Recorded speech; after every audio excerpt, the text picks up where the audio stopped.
Hi, welcome to the latest video. This is a variation on the previous one, which was dodging and burning with black and white.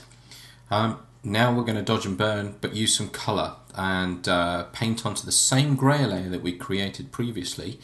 I've actually created a new one here using the same method as before. In fact, let's do that now. Delete that, so Command-Shift-N or Control-Shift-N if you're on a PC. Change the blending mode to soft light and check that box there. Give it a name as well. Dodge and burn. So now we know what that layer's for. So what we're going to do is we're actually going to paint onto this layer in the same way as we did previously, but with colour. And what I'm going to do is I'm going to show you how to extract the colour from the image itself. You will find that there are palettes such as these online. This is for hair colour and skin tones, and if you take a look at the bottom you'll see where they come from. Bruce's Paint Shop Pro tips, go away, Google that and you'll find where they came from, but we're not going to use those. I've also got some reference colours up here which I use more often than not, but sometimes you'll want to be able to pull it out of the image. So that's what we're going to do now. First thing we're going to do is grab a light colour, so let's zoom in a little bit. In fact, let's go to 100%, and there's some white, fairly nice pale clean skin around here, so I'm going to use that as my reference colour. I'm going to grab the eyedropper tool here and just click in there, and as you'll see it's selected it in the palette, and looking at it in the palette it actually appears much darker than it is, or appears much darker than it does in the image, and that's because of the effect of the colours surrounding it. What we're going to do now is we're going to adjust this. We're going to first push the brightness up. I'm going to push the brightness up to about 95%, making it very, very bright. And then I'm going to pull the saturation right the way down. I want to pull most of the colour, but not all of the colour out of it. I don't want it to be too harsh. 6-7%, let's go for that, 6%, there we go. Just pull it down, 5-6-7% will be fine. So that's that one. Next thing, very important to do, a mistake that is easily made, make sure you switch your palette and toggle your foreground and background colours, because otherwise the next bit will overwrite the work we've done. So now what we're going to do is go for a darker colour, and I'm going to take this from just this shaded area inside the nostril. There. Now, into here, what we're going to do is we're just going to adjust the brightness. We're going to pull the brightness right the way down. We're not going to go too far though, because we want to keep the colour in there. I reckon about 20%. We're not going to adjust the saturation in this one. We're going to keep that as it is. So now we have a light colour and a dark colour based on the skin tones that we had previously. So let's just toggle this to full screen so we can get in there. And there we are. These are the blemishes that we looked at previously.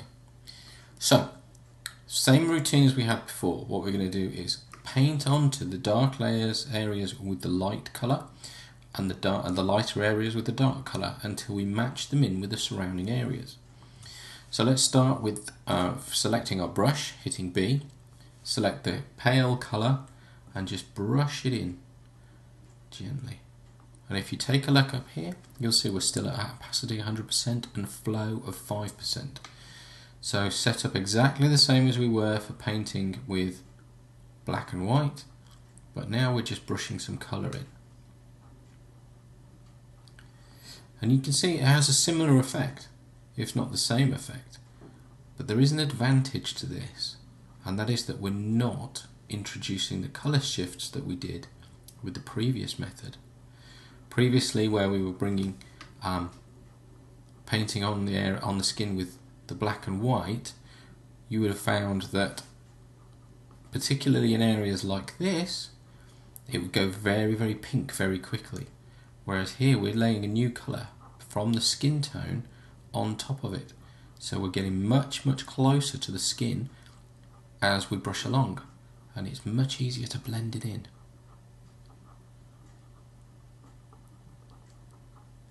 We'll keep working on this and keep working on this. knocking down these areas of darkness and evening things out.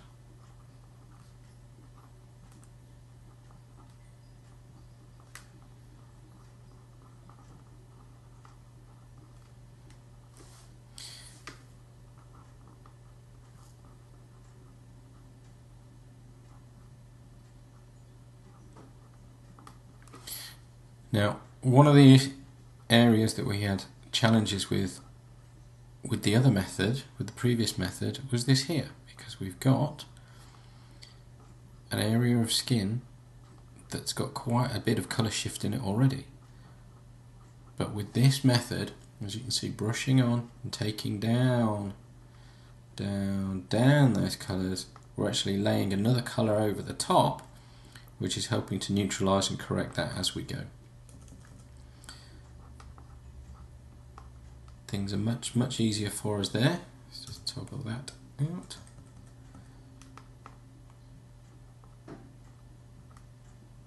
Going to darken that down in the middle first, and then come back over the top to bring it down again evenly.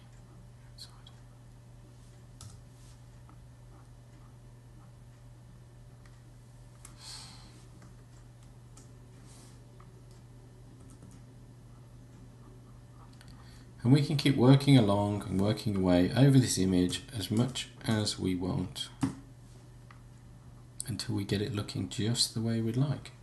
So here we are again. We've taken away a lot of the bumps, a lot of the blemishes that we had in the skin, and we've started to even things down. We can start blending in much bigger strokes now to soften off certain areas of darkness.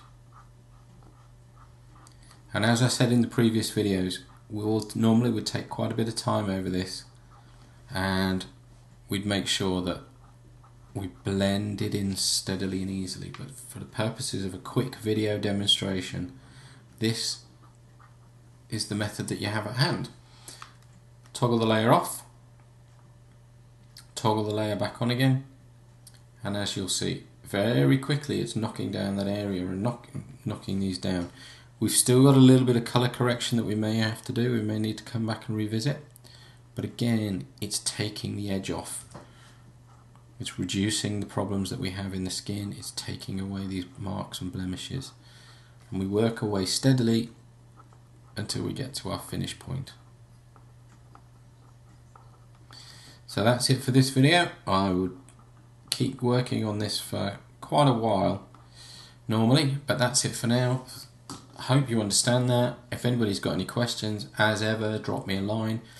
Check out the blog at weshootpeople.wordpress.com, where how this is done is all written down. So until next time, thanks for your time. See you again soon.